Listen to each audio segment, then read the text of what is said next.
Sergeant Moscone again. I got two videos to show you guys. Alright, have you ever had an fmtv or lmtv you couldn't get the cab down on? So, I'm looking at one. Let's go over this together. So, operator state, cab won't come down.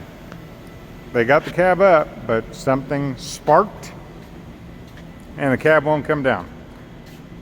So, I can get the cab down. Don't know where the spark came from, don't care about the spark. Right now the priority is getting the cab down because this thing needs to get dispatched, needs to be turned in.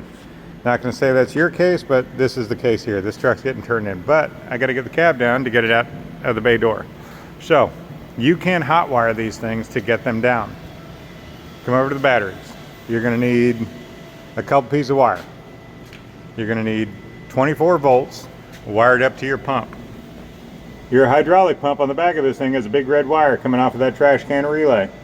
You need to send power to that pump, but don't hook it up.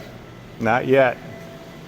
That's going to be your switch power, so you need somebody up there with the spare tire out of the way so they don't get crushed to tap and hold that fucking wire on the back of the pump. Now, the pump will be running at that point, so don't hook it up until last minute.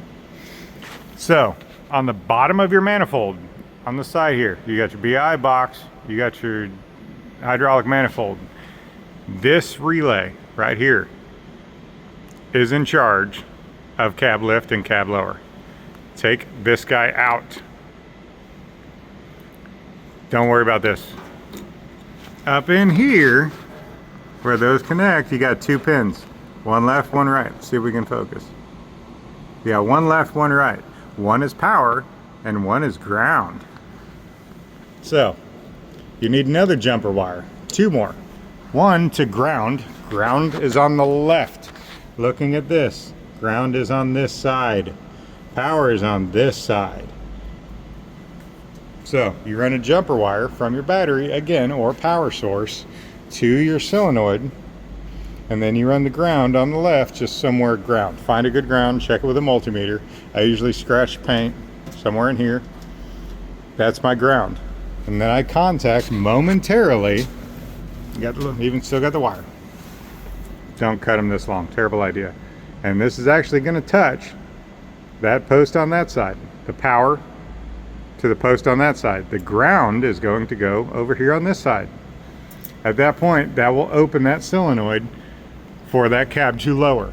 Once you have this connected to power and ground, connect your pump, your cab will lower. You just hot wired this thing to lower the pump in an emergency. Make sure your guy is out of the way. Make sure you have chock blocks down. Make sure your spare tire is out. Otherwise, if that guy is not here, that cab will come down and crush him. If you have any questions, leave them in the comments, but that's how you get a cab down. You gotta have, batteries gotta be good enough because you are running the pump. So you have to have good batteries. If you wanna know how to diagnose the relay, that'll be another video. But in a pinch, you can get the cab down on these things to, keep in the fight. If you have any questions, put them in the comments.